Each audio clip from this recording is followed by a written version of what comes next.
même surprendre les interviews, ce qui ne me dérange pas. Le fait qu'on ne me voit pas souvent, c'est parce que je ne vis pas à l'évoluer. C'est très difficile, effectivement.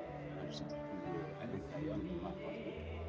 Et en ce qui concerne la première fête de l'indépendance de l'ère de la 5e République, ce que je peux dire, c'est que c'est une fête qui aujourd'hui a marqué une nouvelle ère, l'ère du président Olivier Ndombo, qui, je pense, malgré tous les détracteurs, malgré les imperfections qu'on peut constater ici à gauche, sur les réseaux sociaux, il vraiment essaye de faire son maximum. Et il est indéniable que sur le plan infrastructurel, l'avancée est très significative et c'est très perceptible à l'œil nu et surtout à grande vitesse. Et donc, tout ce que je peux dire, c'est que c'est un homme qui n'est pas parfait, qu'il poursuit ses ambitions, sa vision, même si c'est vraiment orienté sur tout ce qui est infrastructure horizontale et verticale, il y a toujours un début à tout.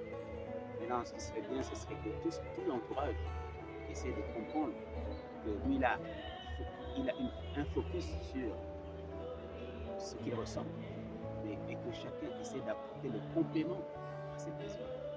Donc, voilà ce que je peux dire de cette première fête d'indépendance. Et je souhaite bonne fête à tout le monde, à tous les Gabonais et les Gabonaises. D'abord, je vais préciser, je ne suis pas vice-président de l'association des Congo. Je suis conseiller général. Et donc, au niveau de la structure internationale.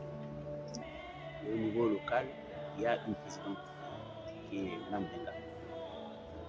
Et sur cet événement qui rencontre le Congo, je pense que c'est quelque chose de très très important. Parce que le Royaume Congo a été celui qui a été le plus grand dans la sous-région. Donc, ces rencontres-là, je les ai suivies évidemment sur les réseaux sociaux. Mais je compte l'année prochaine y prendre part personnellement, parce que j'ai été surpris par la deuxième édition. La première, je ne l'ai pas vue. La deuxième, je l'ai reçue. Ce que j'ai trouvé très très fort, très bien, fantastique. Donc la troisième édition, je pense que je vais activement participer et surtout en essayant de faire une présentation magistrale des rencontres Batéké sur les plateaux. Qui seront aussi certainement dans le Togo, en décalage et en complément des rencontres Congo. C'est autour de l'idée assez intéressante. D'abord, ce n'est pas un festival comme on fait, c'est des rencontres. C'est pas l'image de ce qui s'est passé au Congo, comment c'est toujours petit. Les rencontres, ça permet aux gens, déjà, de se rencontrer et de mettre en valeur ce que chacun a comme idée ou comme vision par rapport à une évolution politique. Et donc, par ce canal-là, on essaiera de faire venir toutes les ethnies considérées sur le plateau Batéké, qui va depuis le Tchad, Centrafrique, Gabon, le Congo, qui va jusqu'en Afrique du Sud,